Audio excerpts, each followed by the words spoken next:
but I feel like I'm still on the journey. I'm still exploring, like, who am I? What am I doing? And I'm in my 40s now. For the first time, I'm like, oh my God, this is so awesome. I can make money here with selling. And she's like, oh my God, where are we going and when are we going? I'm like, well, we're going to Michigan in like 4 weeks. And she's like, cool, let's go. Then I want to have a coaching call and then I want to die. Many people don't ever ask themselves really, what do I actually want? Thanks for tuning in to The Humble Venture. This is a podcast where we get to talk to entrepreneurs, high-performing talent, and industry leaders. We get to ask them everything about how they got to where they are, the things they learned along their journey, and what tips and tricks they would like to share with the world from their own niches and perspectives. So we hope you enjoyed this episode. Please give us a like, give us a follow, leave a comment if you enjoy it, and here's a bit more about today's guest. Enjoy. Thanks for tuning in to The Humble Venture. In today's episode, we get to talk to Benjamin Hyneck, a former manager not only at Reddit, but also at Google. He tells us how his dream of landing a job at Google started out and how he began behind the wall in Eastern Germany from humble beginnings and then ended up working at Google in Australia, being in Singapore, traveling the world with his family, the stress behind it, and what it meant to actually achieve success, and why success for him is something that is always pivoting and evolving. Google was not his final step and neither was Reddit. Today he's a coach, but he tells us why that's probably not the final thing he'll do either. So please enjoy today's episode. It was a really good one and it felt quite amazing to talk to Benjamin and get some really good inspiration and coaching tips as well. So if you're interested in evolving yourself into an even better entrepreneur or just a better corporate leader, please stick around. So, welcome, Benjamin, to The Humble Venture. Yes, let's go. So exciting. Yeah, thank you so much for agreeing to do this. We were introduced through my COO, Janor, an old colleague of mine, an ex-Googler, another one. So 3 ex-Googlers in just like 10 seconds. That's really fun. For people who don't know you, who don't know your background, obviously you've been at Google, you've been at Waze, you've been at Reddit, and now you're an entrepreneur. So that's pretty awesome. I'd love to hear an intro from yourself for people, even for myself, because this is the first time we're talking. So I'd love to know, how would you introduce yourself? Yeah, that's nice. And thank you for having me on your show here. I really appreciate it. And I appreciate the intro from Jano as well. It's like you make it sound so nice. Where like, whoa, I've been working in all these fancy companies and all this awesome stuff.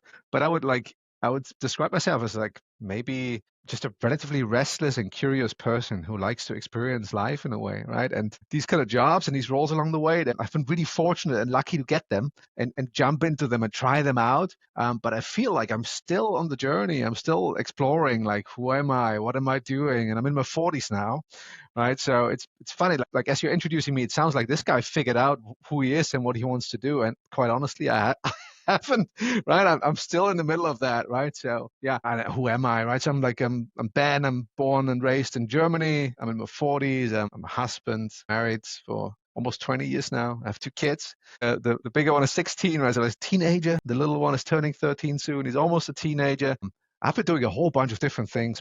As I said, I'm born in Germany, but I used to live in Singapore for a while, in Australia, and in America. And there have been all these different moments along the way where I was able to sort of like choose from different options. And I was really fortunate to meet people who allowed me to have different options to try out things. And that's led to this career that's now leading me to run my own business. Yeah, and I'm happy to like double click on any of these stations there and dig We in. will. But We have to. that's sort of like the rough outline. Yeah. maybe on the highest level, I just heard this on a podcast this weekend. Somebody said like they consider themselves a high functioning introvert, and I'm like, that's it. That's what I am too. I'm some and I don't know whether that's high functioning or medium high functioning, but I'm somebody who's like, you can be really engaging and I can be in a group of people and really be excited about that.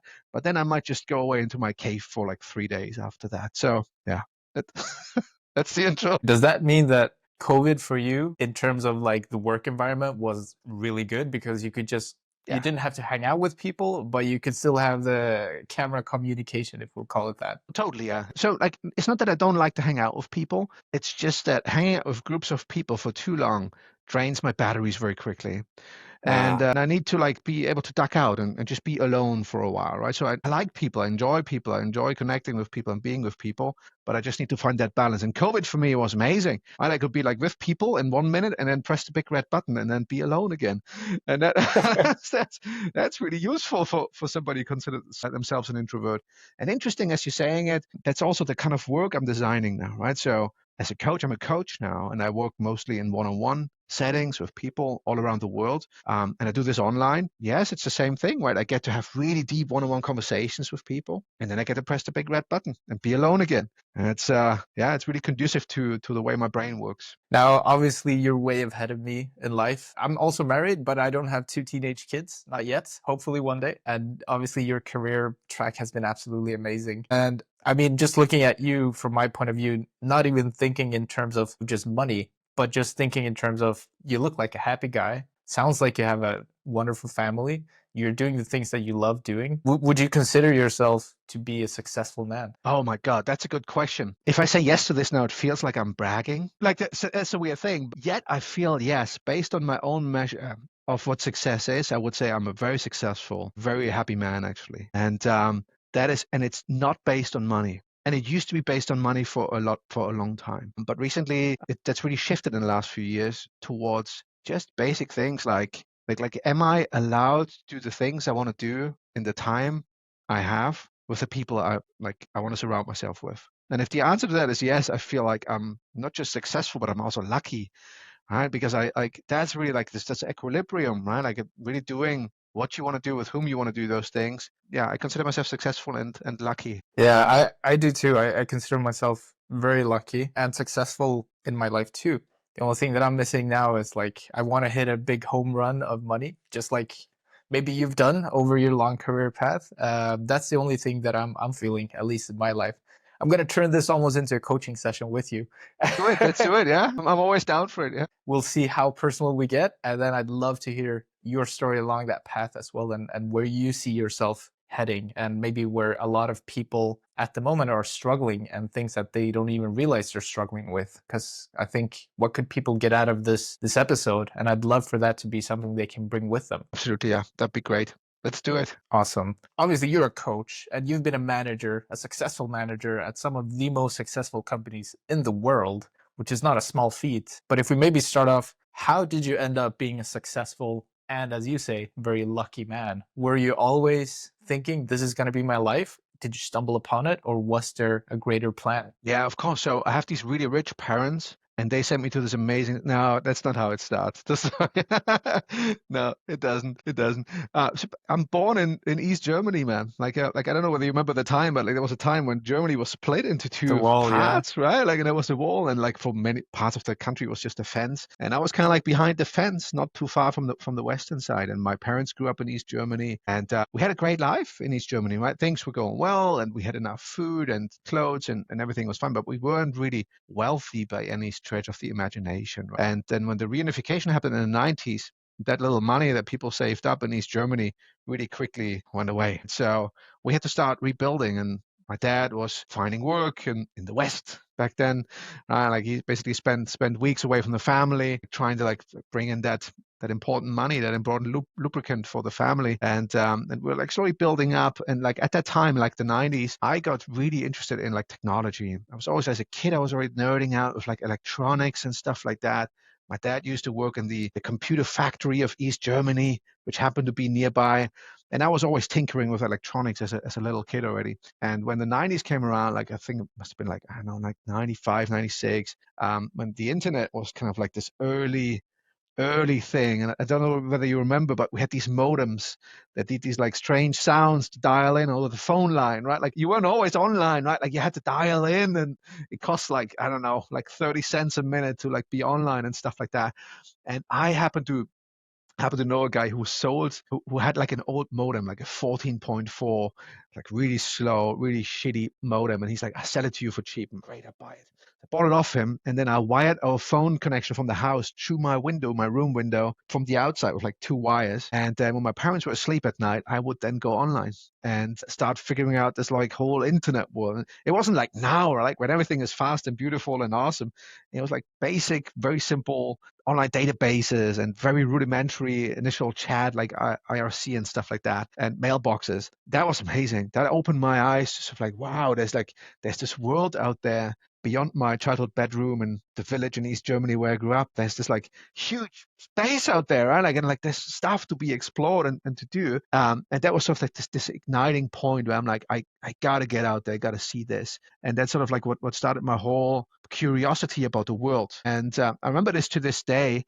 There was a day we were at the bus stop. It was during my, I don't know, it was maybe during my A level times, probably around 2000, 2001, when I was standing by the bus stop near the school about to take the bus home. And a mate of mine then came up and he's like, hey, have you heard of this new website? I'm like, what website? And he's like, it's this new thing. It's like, remember like Alta Vista? And I'm like, no, what? But like, he's like, there's this new search thing and it's called Google. I'm like, what? What does it do? And he's like, well, it's this awesome website. We can search the web. I'm like, but why would I need that? I already have Alta Vista and Excite, and there were all these other search engines, and Yahoo was a thing back then. And he's like, no, it's awesome. So I went home, like, okay, I got to try this out. Like, and it was so boring. It's like this white page with a text box in the middle. I'm like, how the hell is this like interesting, right? How can this be a cool business, right? And then like I was that naive, not understanding what Google had actually developed, right? This whole indexing the internet and like not just giving you lists of answers, actually really relevant search results. At that time, I totally did not understand that. But I certainly understood how quickly that company gained in popularity. And for me, that was like, okay, it's 2000. I'm looking at this company. I'm like, wow, that is the pinnacle of cool tech company, right? That's the place to be. And that really inspired me. I'm like, one day, maybe if the stars align and everything is going to be awesome, maybe one day I'll work for them. And like small town East German village boy eventually made it there. Right. And like just really, I was just really, really, really lucky, met the right people in time, and obviously also worked hard, but yeah, eventually made it there from this really early idea and fascination. Do you remember how you got the interview? Because obviously Google and all the other tech companies, they have like these, they're famous actually for having these really weird interviews. Do you remember your interview and how did you get it? I was at the time I was in Singapore before, and I was working for a tech company for a SaaS tech business. And the SaaS tech business, so they were selling software into Australia, and I was doing this as a sales rep for them, and it was really fun. Like we had our first child at the time, and this was a purely commission based thing. Like you had some basic base income or whatever, but like the real kicker was the commissions. And I remember I was making like, I was selling, man. I was getting good commission checks. And for the first time, I'm like, oh my God, this is so awesome. I can make money here with selling. I can just chat with people on the phone and then I get money. That's crazy. And at the time, like I was working for a dude there who basically helped me understand that like I have some skills that might be conducive to managing and leading others, right? So, and he slowly helped me sort of like develop these skills and helped me understand what does it mean to be a leader? What does it mean to be a manager, right? What does it mean to take other people on and like not just work for your own selfish self anymore, but like start making other people successful? And he was really taking me under his wing and helping me understand this. And he helped me with this. So like I got promoted in this company to lead a team, and they started an office in Australia. And they were like, we're looking for somebody to like start the sales team in Australia for this office. And I was at the top of my game. Things were going really well. I just gotten promoted. I was making all these sales, all these checks. And I'm like, I'll do it. It's going to be so awesome. And I was like the big swinging in the house. And I flew to Australia. I flew to Brisbane to take this over there. And I was so in over my head. I had no idea. So, and in hindsight, it was clear, but I didn't have the right skills yet. I was too early on. I didn't have the right support network. The other people that the person that initially helped me come up in this role, he had left the company, and like the people who were there weren't really understanding how to properly support me. And I was not somebody who could ask for help easily. And so like you see like this perfect storm is brewing where I maneuvered myself into a burnout situation where over the course of maybe like 11, 12 months, I went from everything is awesome and I'm the golden child in the company to Ben, you're fired. Today's your last day. Right? And it happened in a span of a year.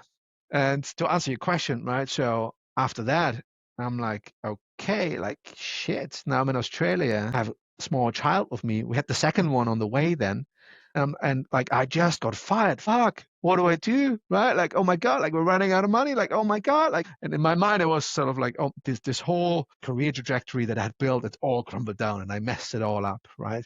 And I didn't. Right. So I started calling my friends and people who I know and people who I knew would be positively towards me and would be able to help me, right? And I'm like, hey, I'm like really in a difficult situation right now. I'm in Australia and I just got fired and I have a little bit of runway left, but eventually I need a job and I need that quickly. So, and one of these people, he was like, hey, like I heard of, he worked at Google and he's like, we're building this new team in Sydney right now. And of course, you just gotten fired, man. Like, we can't be a manager there, right? But like, maybe you can be a seller there, but maybe.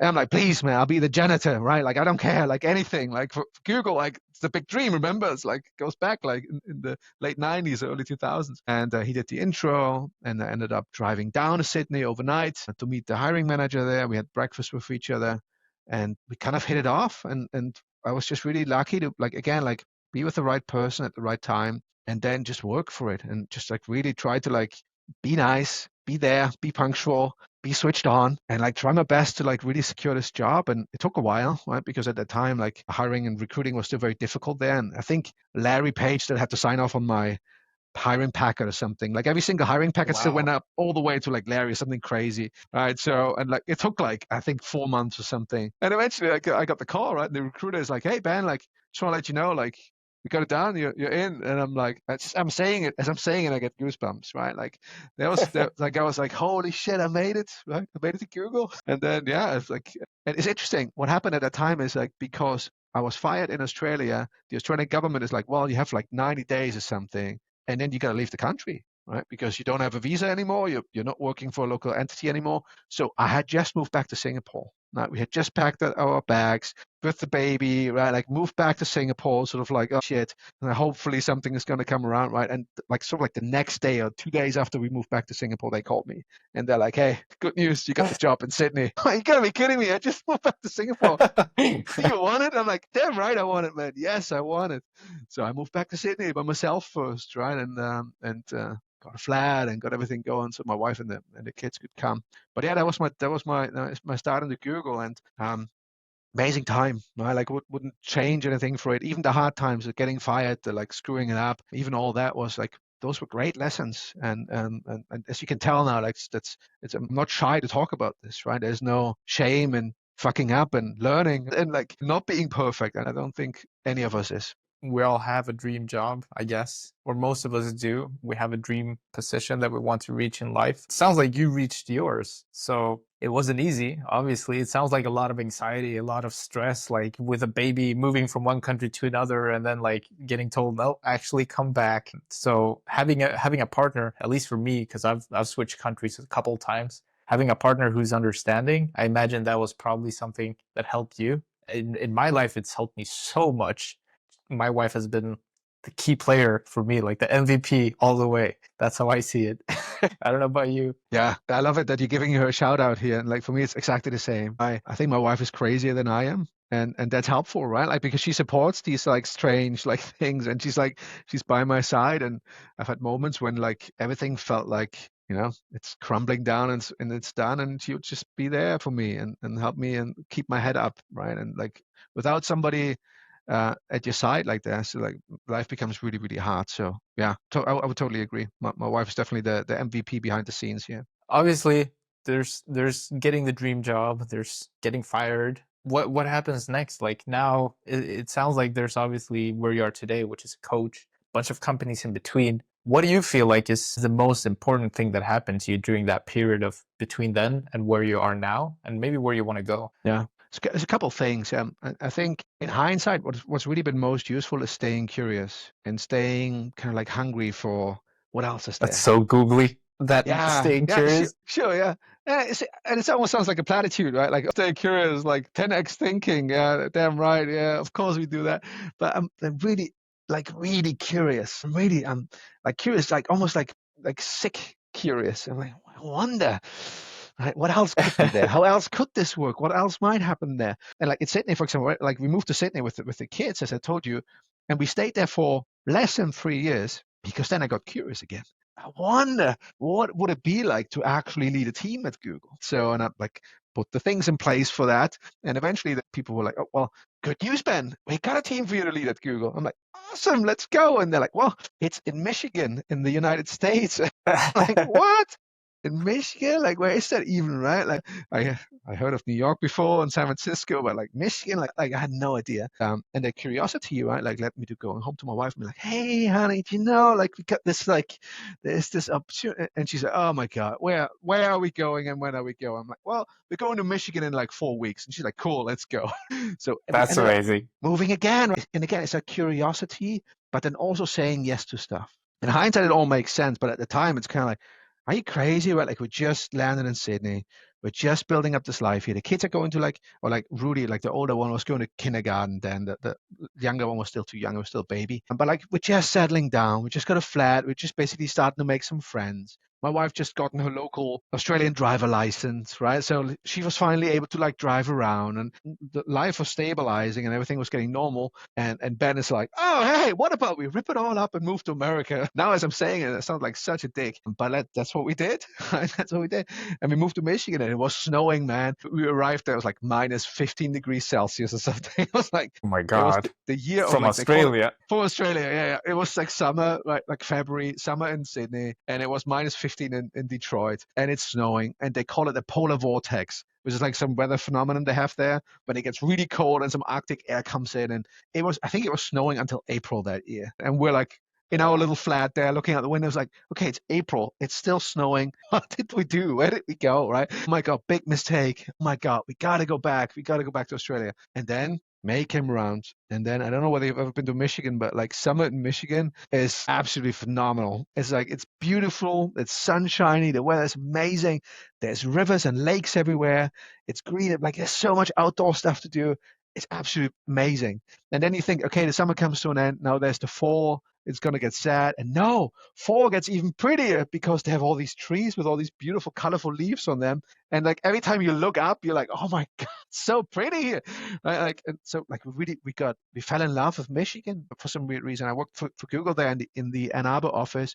And Ann Arbor is also this community of really fun people who are really interesting, forward-thinking, artsy, intellectual community of really cool people. And we loved it, man. Like when we ended up buying a house there, staying there for a couple of years, and continued to live that tech life for a while. But then Trump was being president for the first time, and it feels like crazy to say this, but like he was doing crazy stuff. Like if you think about like what's happening now, like that wasn't crazy stuff back then, but like it was crazy stuff to us.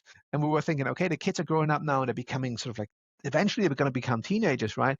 Do we feel like America is the best country where they are teenagers, right? You think about teenagers have their first like sexual experiences, their first drug experiences, they get drunk for the first time. It's like, is this really the place where we feel that will be safest as they explore themselves, right? And we're like, so, and since I'm German citizen, I could get them passports and I could get the kids passports, right? So my wife could stay with us, of course. So we ended up making the decision to move to Germany. And that was 2019. I decided at the time, I'm gonna try to find a job at Google here. And if I can't find one, I'm just gonna quit. And I'd worked at a company for like 8, 9 years at the time. And I felt like I made a good run. Maybe I just quit. And I couldn't find a good role here that would feel exciting and something else to do. So I did quit. And Wow. that was scary. It was really scary, right? Like after you've done like a stint in the dream company that I've been dreaming of for all these years and finally get there and then dropping that and leaving that felt like I'm betraying myself. But you know what? It was another curiosity. Right? Like I think I want to go to Germany and I think that would be cool. And maybe there's something else to do.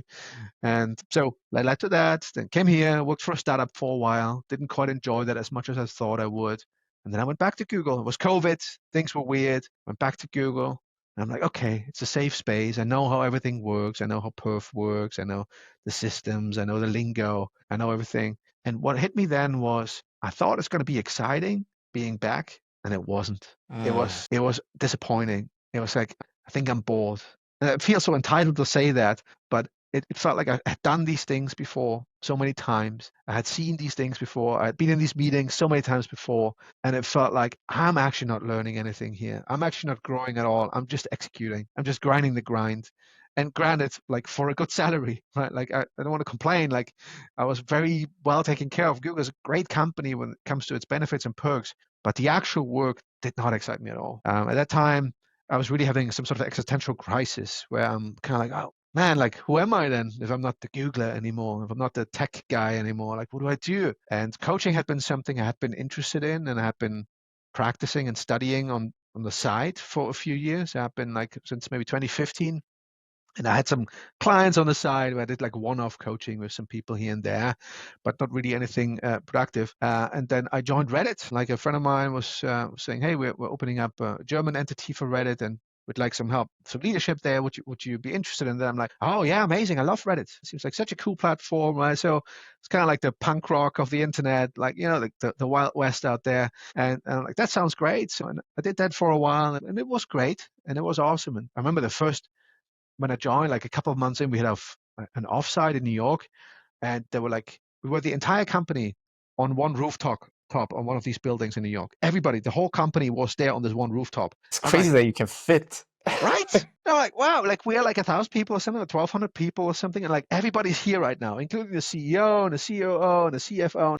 And like that is kind of cool, right? It's the interesting size, and you kind of know everybody, and the vibe was good, and it was really nice. But then again, like I was there for less than 2 years, I felt like, okay, I'm repeating myself again. Here's these things I've done before with Google, like the 2 times at Google before and other companies before. And it feels like this kind of like a monotonous thing is setting in again. I'm like, I'm not feeling it. And it was less the brain because again, the salary was good, the financials were fine, and there was a chance they might go IPO, which we now all know they did. But in my heart, I was like, nah, man, it's like I'm not feeling it. There's something else I got to do. And coaching was something that started picking up then for me on the side. And I was having a bunch of clients, and I've seen some success with these clients, right? So they took away great benefits from coaching with me, and they were paying me money for it. And I'm like, what? You're paying me money to have conversations with you? That's crazy, right? But like it was actually a mutually good working thing. And then things came together where Reddit also moved their German headquarters to Amsterdam for the role that I was in, right? So they were like, okay, we want to run this part of the business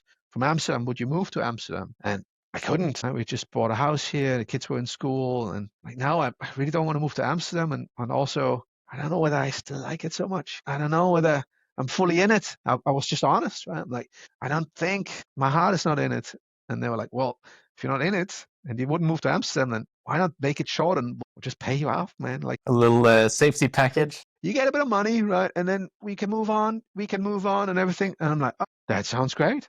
That sounds fantastic, actually. So, and that was for me, then that was just saying, like, okay, now I got no more excuses but to try to build my coaching business, right? Like, I've been thinking about it for years, but at that time, it's like, okay, now I've got runway where the company is basically paying my next few months of runway. And they're basically saying, go and do the thing you think you want to do. Fucking do it, right? And again, the curiosity and the saying yes to that was again, and I signed the paperwork and I took the money, and it's basically 2 years and 1 week later today. I think it's amazing that they gave you the opportunity because obviously not many companies would just like, hey, you know what? It doesn't work for both ends. Let's just give you a big package. Farewell, best of luck, and do your thing. But it sounds like for you, that was probably one of the best things that could have happened. And then you stayed in Germany and you picked it up from there. What would you say is your feeling of curiosity now that you're doing what you feel like you wanted to do? Like where your curiosity was itching you. Does it feel like this is the end of curiosity? I thought it would. Yeah, I thought it would. Like going into this, I thought like that's it. And I told everybody, I'm like, that's like this is the business I want to do. This is the life I want to live, and those are the conversations I want to have, and I want to do this until I turn 100. And then I want to have a coaching call, and then I want to die. Right. So that was kind of like the plan. And now 2 years later, I don't think that's what's going to happen. I think there's going to be many more twists and turns before that 100 happens. Yeah. It's not as straight of a line as I thought it's going to be.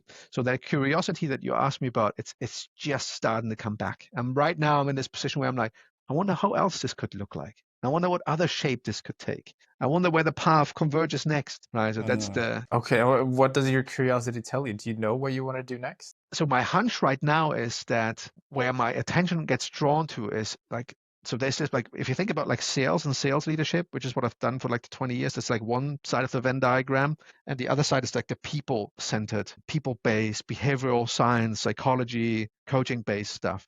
Like where do these things overlap, right? like these two circles. That's why I'm currently like, ooh, what's in the overlap? What is there where those two things separately are powerful, but where they come together, they turn into this incredible superpower, right?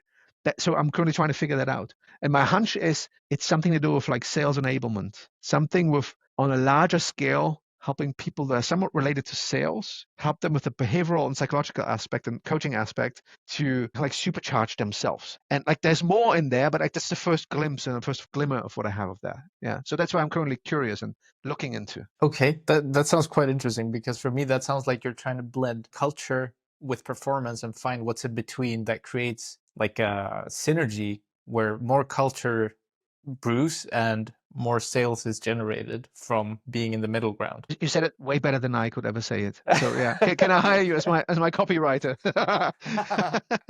Okay, that sounds quite interesting. And thank you for the compliment. I appreciate it. That's good. Yeah. Feel free to steal it. It seems to be a natural strength of yours, right? To be able to take these complicated concepts and make them simple. It's funny you say that, because obviously now that we've launched the company, I've been doing Google Ads and digital marketing for a long time. And one of the things that I always thought was copywriting is important, but it's not like everything. That's always been my thought. And then lately I'm like, actually words really, really, really matter. Before I was like, all right, just slap on buy X product or service or whatever, and that's good enough copy. But now I'm starting to think like, actually, I think words have this crazy effect on people where, just like you're saying, it makes people understand things much simpler. Because when you write copy, you're not writing for yourself, you're writing for someone else. And as soon as I started understanding that I'm not the one supposed to read what I'm writing, I was like, I shouldn't be writing for myself when I'm trying to market. And then I was like, I have to figure out the best way to say as much as I can with as few words as I can. Yeah, that just led me to the rabbit hole of saying more with fewer words. And how did you learn that, Dan? Like, how did you go about like finding out how to do that well? I think I've always thought of like just saying some cool stuff because it sounds cool and it sounds funny. And every now and then I'll pull it off with a colleague and I'm just like, hey, have you ever thought of XYZ? And there's like one thing that I would usually say at Google with my colleagues is, did you know that the best motivator is fear? Make sure your clients have fear. It's just like this random thing. It is true to some sense, in my opinion, because the best motivator is either fear or love. And they're, in my opinion, the same coin, just two different faces, right? Like you love your family, I love my family, and I would be very motivated if I have some fear that the love that I have for them will be taken away somehow. Like that's the greatest. That's why we buy insurance. Something that I've been thinking about, like even when I write video scripts for our video ads, I'll do the same take like 5 times. I'll be like, actually, no, let me record this 60-second video, and I'll do it over 20 minutes, and I'll have like 5 to 10 takes there, and then I'll just combine whatever I think sounded the best, and then I'll just give myself feedback off of that, like, all right, next time say this, say that. What fear does it instill, or what love does it make them feel? So I think a lot about the words, what feeling they give people, which is maybe something I'd never said vocally, but now that I'm thinking of it, that's basically my process. Love it, yeah. As you're saying it, it shows that it's interesting actually. Your business is called the Humble Venture Group, and as you're saying, is how you go about you go about it with humility. Right? You're being humble in the way that you're saying, like, my first take isn't my best take. Right? I got to take a whole bunch of them, right? And then I got to be critical with myself, and I got to be thinking like, okay, like what if this is actually good, and what if this is actually quite shit, right? And then I'll be honest with myself, and I'll be humble again, and I'll piece it together to a point where I'm okay with it, right? And then I'll launch it. And that's interesting that your business has it in the name, which is that skill that you apply when you're making it good, yeah, which is humility. Yeah, I hadn't thought of that. But yeah, for me, that was just like the quickest way forward. And another example I have with that, even I kind of take it beyond myself even. We were looking for a video editor. And I was like, what's the quickest way to achieve the best video edit on this one particular video? I was like, there's no way I'm gonna learn this skill. Like I realized I'm not the person to become a video editor. Like, let's just get that out of the way. Like, I'm not gonna pivot my entire career. People make a living full time from being editors, so it's not me, someone else for sure. Let's go and find out. So I hired 5 video editors at the same time. I gave them all the same script and I gave them all the same raw material. And then I just, all right, here it is. They didn't know that they were being A, B, C, D tested. And then we just picked the best one. And that's the person we've stuck with today. So it is that thing of like, let's just find whatever actually works, not necessarily where our bias lies. Great. And again, it's that willingness to be wrong, right? That willingness to have somebody else be better than you and giving that a shot and then be surprised by how good it can be, right? It's like, yeah, it's Yeah. fantastic. I think that's a common trait amongst successful entrepreneurs, right? Like they're constantly having this feedback loop where like this can be better. How can it be better? Who can make it better? Can I maybe outsource it, right? Even though I think I'm pretty good at it, maybe somebody else is much better at it than I am. No, I think that's super important because otherwise it's just going to take too long. How about you now? Like with your business being settled and all of this, like what's something that you feel that you need to do to get to the synergy between culture and sales? Do you feel like you're there, or is there anything missing for you? Not at all. Like, no, I don't think I'm ever there, to be honest. Right? It's like, and I don't know how it is for you, but when I was a kid, I looked at adults in their late 30s and 40s and early 40s, maybe 50s, and I thought like, wow, they have it figured out. They Yeah. know, right? And now I'm like, I'm this adult in my early 40s, and I'm like, I have no fucking idea, right? I don't have it figured out, and I don't think anybody else has because I talk to people all day, every day. I'm allowed to coach people every day, and I get to meet these people, which all can be very honest and very transparent with me, saying like, I don't have it figured out, and then being allowed to say that out loud. And being almost proud of that, like that is empowering. And I don't think we'll ever have it figured out. I think that the best life is the one where you just allow yourself to understand that you will never have it figured out and then just go and pivot and pivot and pivot because like what I see right now like so far and what I think the future is going to look like is life is just a series of pivots, and some people hear it, they hear the warning signal and the siren going off or the beeping going off. It's like, hey dude, it's time to pivot, right? And then they pivot, and others they don't, they just stay stuck on that track. And I think that you really like to make a difference and to live a life that is actually fun next to successful, however you define that, right? Like it's just you just got to pivot when the bell rings. And I feel like for me right now it's that phase, right? So I've like for the past 2 years I've been really driving this, to answer your question now, right? I've been really driving this business into what I really thought I really wanted, which is one-on-one coaching. I just want to do one-on-one coaching. I don't want to do B2B. Right? It's like I just want to do one-on-one coaching, and I've done that for the last 2 years. And it's been so fun and it's been so amazing, but it's not enough. I have to do more than that. There's something else. I'm missing out on stuff to do, and that is that bell ringing. This like, Ben, you're not fulfilling your full purpose, right? You're not really fulfilling your full potential. You're doing a small part of that, and you're doing that well, and you've proven to yourself that you can do it well. Now, ding, ding, ding, ding, ding, ding, ding. It's time to pivot a bit, man, and try Mm. something else. And I feel, mate, it's that intersection where like again, like I have 20 years of sales experience, right, and sales leadership experience, and currently I'm not using that. That seems dumb, right? So the bell rings like, hey Ben, like, are you even? I'm like, oh no, I haven't been using that in the last 2 years. A little bit, right? I did a little bit of consulting with some companies, but not really in the extent that I could. And I think if I took this seriously and took the behavioral stuff from the last 2 years and put this together, I think I could create stuff that will really, really, really help people. And then it almost becomes my duty to do it then, right? So that's that curiosity right now and that little bell ringing driving me in this other direction. What shape or form that's going to take, I don't know yet. But it starts with like talking about it, like what we do today, and even being public about it if we publish this. So thinking about this, and maybe somebody listening to this will be like, I have an idea how this could work, or I have a Yeah. business and I think I could use some of this, or I want to co-found something with you. But like, who knows, right? Like, let's talk and let's figure it out. That's how the best ideas start, right? Yeah, and I love what you're saying about you have 20 years of experience and you feel like it's your duty. I think that's a beautiful way of looking at life because there if you think about it, you've gone through 20 years of other people teaching you things to get all of that experience. And for you to like not die, but to disappear and not pass that on to someone else, it feels like it almost kills their legacy too. True. Yeah. But very, very good observation. Yeah, absolutely. Interesting though, legacy is currently not a value that drives me at all, right? So I'm Mhm. like, as I'm thinking about that, it's not something that I find important. For me, it's more like the really the usefulness to those people who could benefit from a good product, a good service. And also decoupling that from like, oh, I have to take money for that. Right? So like in the past, I would be like, it feels kind of bad to charge people for something that's meant to do good. It was like, no, I gotta live, I have family, I have kids, right? Like we gotta buy clothes and we gotta like put some like fuel in the tank and stuff like that. So like I have like another thing I've learned is taking money for good stuff is great. Like you're actually doing the buyer a favor by taking money from them, right? You're allowing them to have this reciprocity in the process where you're giving them a great service and they're allowed to give you money in return.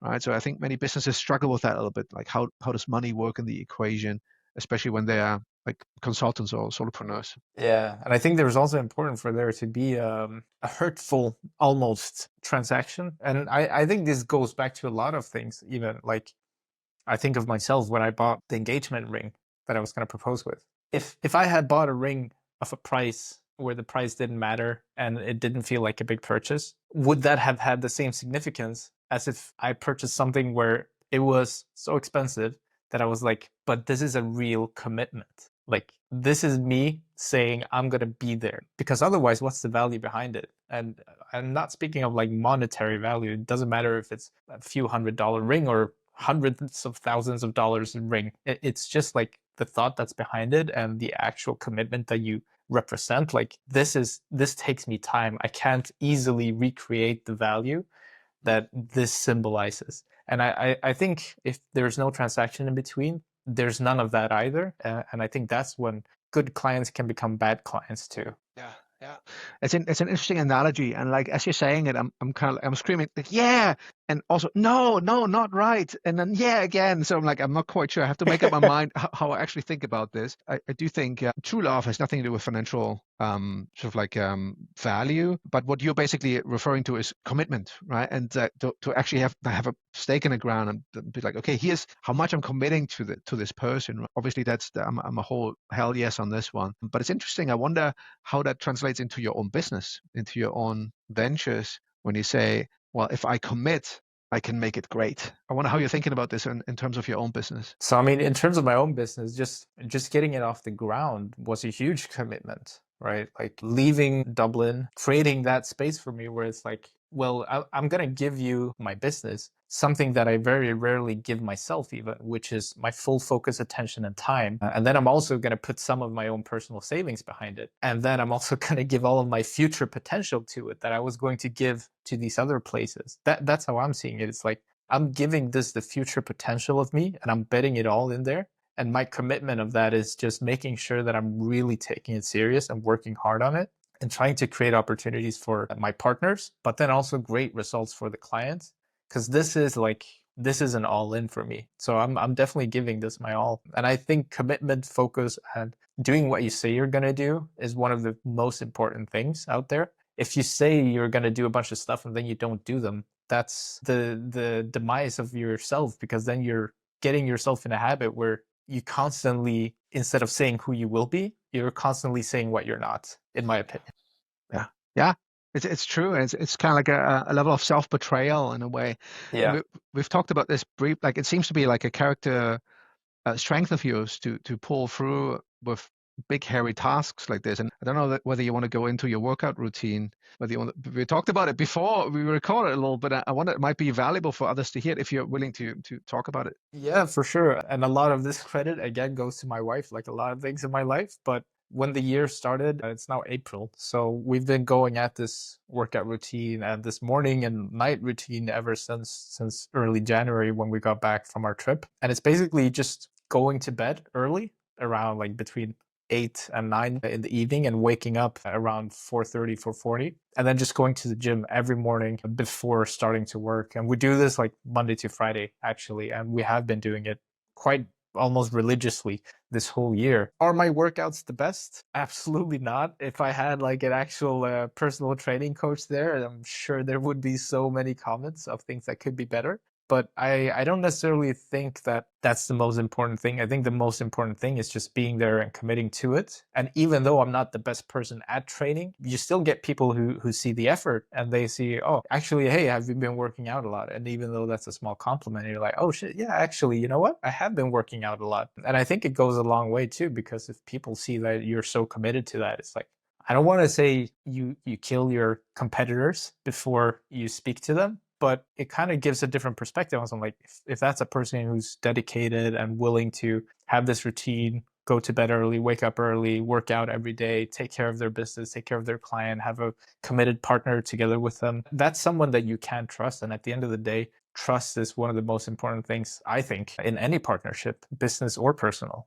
Like if I can't trust my own mother, there's no way that's going to be a good relationship. But if I can trust my best friend, there can be more trust there than between a child and their parents who maybe have had a very toxic relationship. Yeah, amazing. Yeah, it's interesting. Like as you're saying, this trust is sort of like the outcome of the discipline and the commitment. As you commit to the hard thing and you keep doing it again and again and again, you might not be doing it perfectly, but you do it anyways, and you try to get better at it, and you try to stay true to yourself in that. And as a result, you get trust. And I'm also hearing a whole bunch of pride.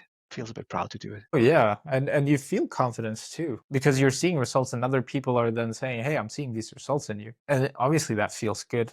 But it shouldn't be that, and you shouldn't do it for that, in my opinion. And I talked to you about this earlier. Like my wife, for example, she's measuring everything. She's measuring how much she's eating, and like she has a Whoop watch. And I'm very like, even when we're out with her friends, I'm like, I really don't need to measure all of my numbers. I just know that I have to be in the gym in the morning. If I do that, the results will be good. Would it be better if I measured every single thing? Absolutely. But the thing is, if I'm going to do that and that's going to become an obsession, I don't know if I want to be going to the gym every morning. So it might kill the fun for me by over optimizing something. You know what Yeah, they say? Like, if you just, if you play a game to get to the objective, eventually you're going to optimize the game so much it's no more fun playing. yeah, yeah. I hear you. Yeah, I hear you. And like it's interesting. This reminds me of my own running journey. Like on and off over the years, I've been always into running, and there was a time when I have it on my wrist right now. Like I got this Garmin watch, and like not this one, but I got like a few generations before. And initially, it was so amazing, heart rate and like your heart rate variability over the night and all that stuff, right? It's amazing. But then you end up becoming a slave to the technology, right? Yeah. And it's kind of like, and I started like because I'm naturally a very competitive person, and then if I have a run that is not faster than my previous run, then I'll feel bad about it, right? And just the thought of that, like that's dumb, right? Like just like you can't be getting quicker every single time you run, right? It's physically impossible. There's got to be some sort of limit to that, right? But if that then makes you feel bad, then you're being an idiot. So I hear you when you're saying that technology can be really great to track and to get you to optimal performance, but it can also be really in the way if you don't use it wisely. And what I do by now is like sometimes when I feel it's getting too much with this thing, I take it off and I have another one in the drawer, and it's like one of those Casio 91 something, like the Casio from the 80s Yeah. with the green The light. square one. Yeah, exactly. It's a square one. Like and the light isn't even bright enough to show you the whole thing. It just shows the hour basically at night. So like, and sometimes I just put that Casio on for a week just to reset myself. Just go back down, Mm. get all this like stuff out of the system, and come back to just feeling. How do I feel in my run today? Right? Should I run faster? Should I run longer? Should I stop? And that's okay too. Listen to the body rather than the technology. Yeah, and that's also a thing because I have ran a few times with like an app, deleted it now, I don't have the app. But I would catch myself looking at my phone, taking away my focus from my technique and my pace, Mm. just by asking myself the question, I wonder what my pace is right now. Yeah. Wow, it's interesting. And I say interesting a lot today, I'm noticing. But I wonder what's the analogy to the business there. So I wonder, like, do you track a lot of metrics in your business? You must be, right? Like, because it's expected to track a lot of metrics as a business. I do think that it's very important to track metrics, obviously, in a business. Otherwise, how do you know what's good, what's bad? But I do have a viewpoint on attribution. For example, like how do you say what marketing channel led the most sales, which is obviously a very hot topic in general. And my take on it is we don't know. We will never know exactly. Let's just get enough data to be able to take directive choices rather than objective choices. Because I think if you're just going for the objective all the time, rather make one video, 10 takes, and then just take whatever's good enough and post that.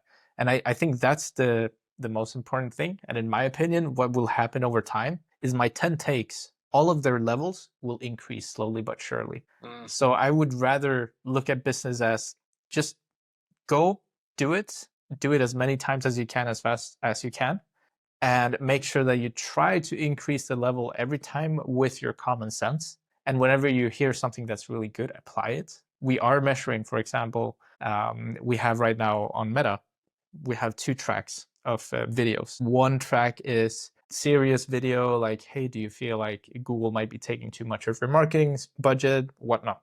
That's one track. And then the other track is a track where we start off the video with a meme.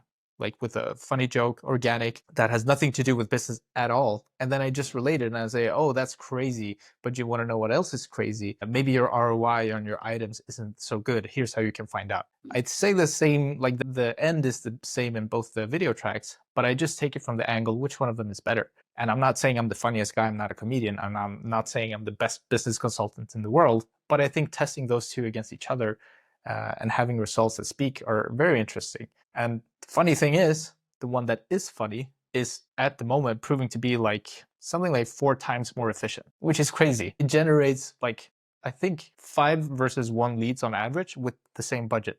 So we'll put $100 on one, we'll put $100 on the other, and we'll get 5 leads from the funny one and 1 lead from the serious one. But then you have to ask the question, okay, which one actually converts? Like people who think you're funny or people who think you're serious? And this is something that I don't know yet, but I'm very curious to find out. And that's rather how I would measure things, is what leads to the end result I want to see. The way doesn't have to be perfect. I just have to understand what led there. Yeah, that's good. I think it makes sense. It's like testing things against each other, right? Like and testing things in business, and like whether it's testing different ads or different streams of revenue or different whole business ideas altogether, right? That can be very useful. And then also what I'm deducing from what you said is rather than over planning and trying to do it perfect from the start, just expect some arbitrage Yeah. and just go for it, right? And just run and go and run and run, like, and then measure and see what happens, and then pivot, and that reminds me to my own life path again. Right? It's kind of like this curiosity thing, and you just go and then you realize, oh, something seems to be working better than the other thing. Well, let's pivot in that direction, right? And then we go for a while, and then we see again what happens, and we pivot again, and we pivot again, and eventually will have walked some distance. Yeah, and it's one way to live. And I'm sure there's some people out there who'll be like, I could never exist that way because it's way too laissez-faire, it's like not structured enough or something, right? Like, and that's okay. Right? We don't all have to have the same approach to business or approach to life. Tying it back to you running, for example, if you wanted to run your best marathon time ever, you would probably just have to run the most amount ever. Not necessarily the most perfect amount, just run the most you've ever ran to hit that perfect marathon time, whatever that is for you. You can't do it if you only run this many times and every time you do that, you lift your foot exactly in that loop or this loop. Like, no, that doesn't matter. Just run as many times as you can. And that's probably going to give you the best result at the day of the marathon. That's how I see it. Like, just put in as many sets as you can, as many repetitions as you can of whatever you're trying to achieve. And then just like be quicker than the volume you can generate, I guess. Think quicker than that.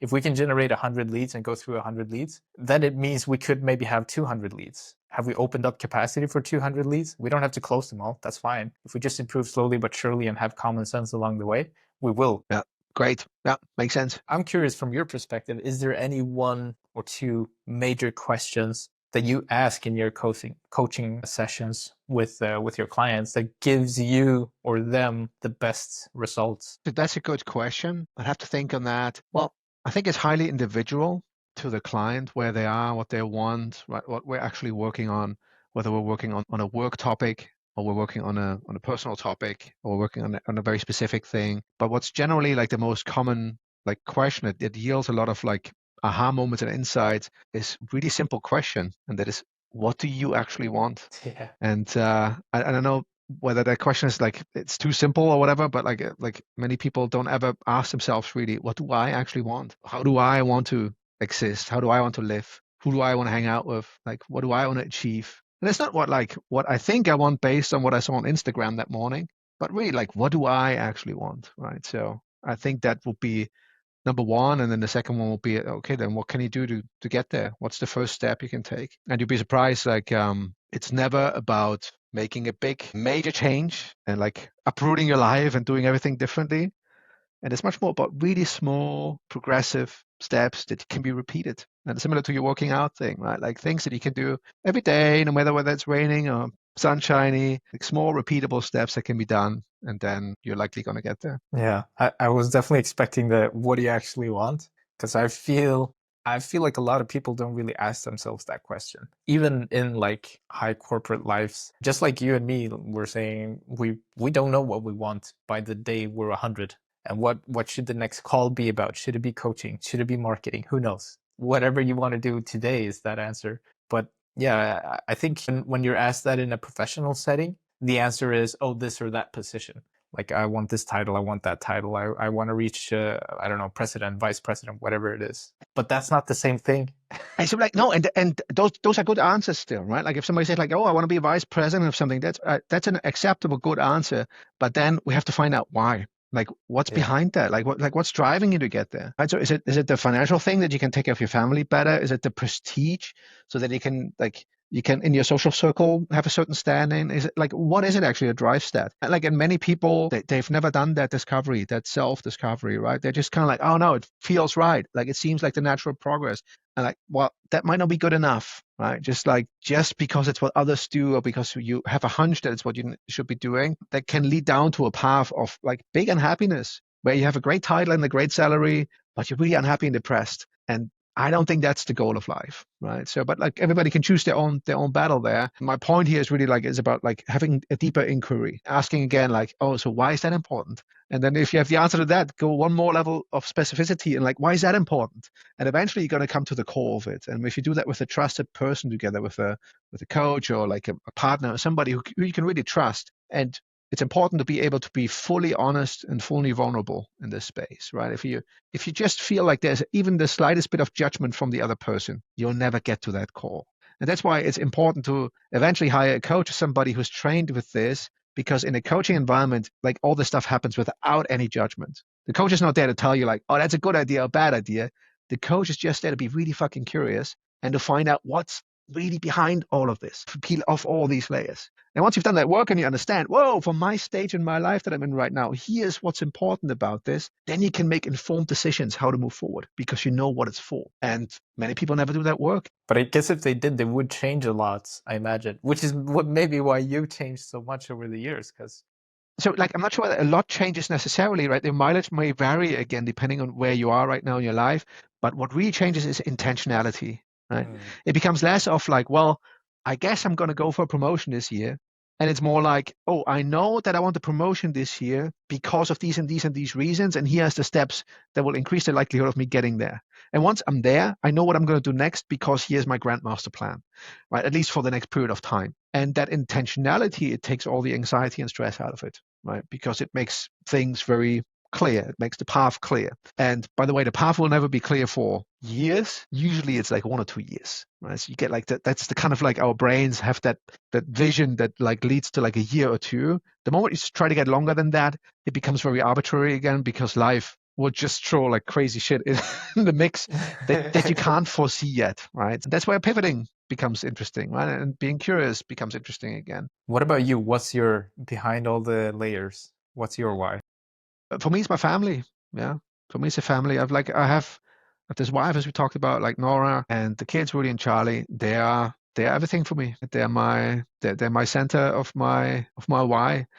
And everything I'm doing, I do this because I want them to be happy and live a good life. And I want to live a good life with them together. And it's not about being so rich or so wealthy that we can do everything. That's not important for me. But me, it's more like, how can I create enough economic stability to do most of the fun things we want to do together? Yeah. And that's the goal. And if that's achieved, then I'm like, great. Like everything's great. Everything's in the green. That's beautiful. And that's why I think at the beginning of the call, you said you feel like a successful man. Correct. Yeah, I think yeah.